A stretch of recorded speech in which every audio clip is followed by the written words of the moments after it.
A new meta-analysis published in a prominent diabetes journal states that low-carb diets may have weight loss and glucose benefits in 3 and 6 months, but have absolutely no benefit beyond 6 months. Is this true, or do we need to dig a little deeper to find some issues with this study? I'm Dr. Brett Scher, the medical director at DietDoctor.com. And unfortunately, this is another example of a study published in a major medical journal that just has very poor definitions of what low carb is. And the end result is very confusing headlines. So what they did was, this was a meta-analysis where they went through a number of different randomized controlled trials to look at low carb diet interventions and the effect on weight loss and blood sugar control. They looked at some other things, but those were the main 2 outcomes they looked at. And they found, the way they defined it, that low-carb diets seem to be helpful at 3 and 6 months, both for weight loss and blood sugar control, but not any further beyond 6 months. And in fact, they found at 24 months, the low-carb diets were worse for blood sugar control. They also tried to define it for very low-carb diets, where they found, again, benefits at 3 and 6 months, and then sort of neutral after that. But here's the problem. What did they define as low carb? Well, if you read the paper, it says between 26 and 46% calories from carbohydrates is low carb. It's a pretty wide range. But more importantly, when you break down what each study, where the studies fell, 14 studies had 40% or more of the calories from carbohydrates. 6 were between 30 and 39%, and 0 were between 26 and 29%. So the vast majority were 40% or more from carbohydrates. And I detailed this in my post at DietDoctor.com. But as we've written about before, 40% of your calories from carbohydrate is not what people in clinical practice use as a low-carb dietary intervention. It's just not low-carb diets. When you look at a number of the research studies that are well-done research studies, they don't call low-carb diets 40%. At Diet Doctor, we don't even consider low-carb until you're at 100 grams or less. So right away, we have to question the results. I mean, they not only question them, we have to throw them out when it comes to low-carb studies.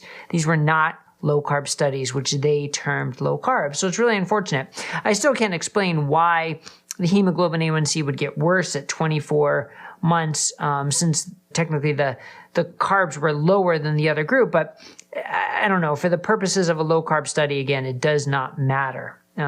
Also, interestingly, what did they call the control group? The balanced carbohydrate group. Not the high carbohydrate group, the balanced carbohydrate group, which, I don't know, to me kind of speaks a little bit of bias, but I'll leave that alone for now.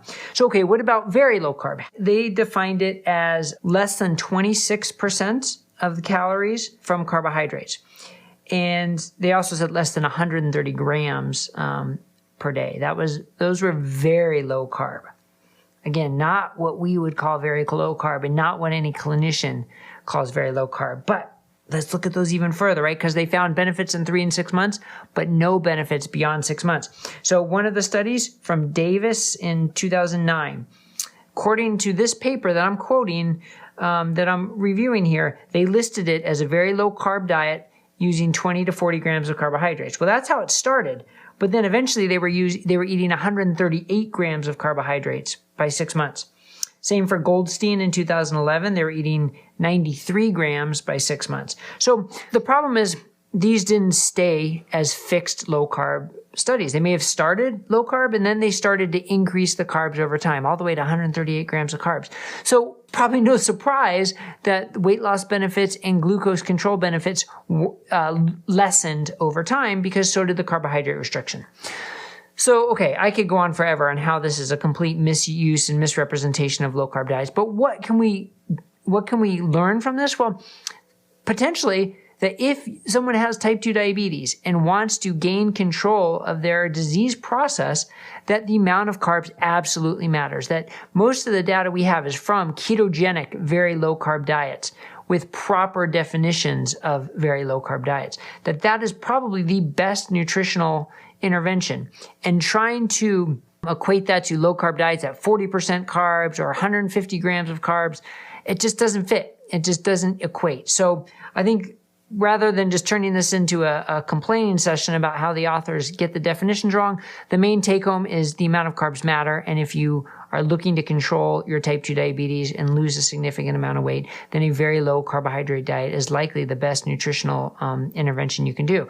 Now, of course, if you're on medications for diabetes, you have to do this with your healthcare provider guiding you because it can work too well. It can lower your blood sugar too much if you're on diabetes medications. So you need to safely be able to come off those medications with the assistance of your healthcare provider. If you need help finding a doctor who's knowledgeable about low-carb nutrition, you can find them on our Find a Clinician map at dietdoctor.com. And there we also list who has taken our CME course, our free 3-hour continuing medical education course on therapeutic carbohydrate reduction. So hopefully this was helpful, clarified some confusing literature, and provides with some take-homes of maybe what we can learn from it. All right. Thanks a lot, everybody. Have a great time today, and take care of yourself and take care of others.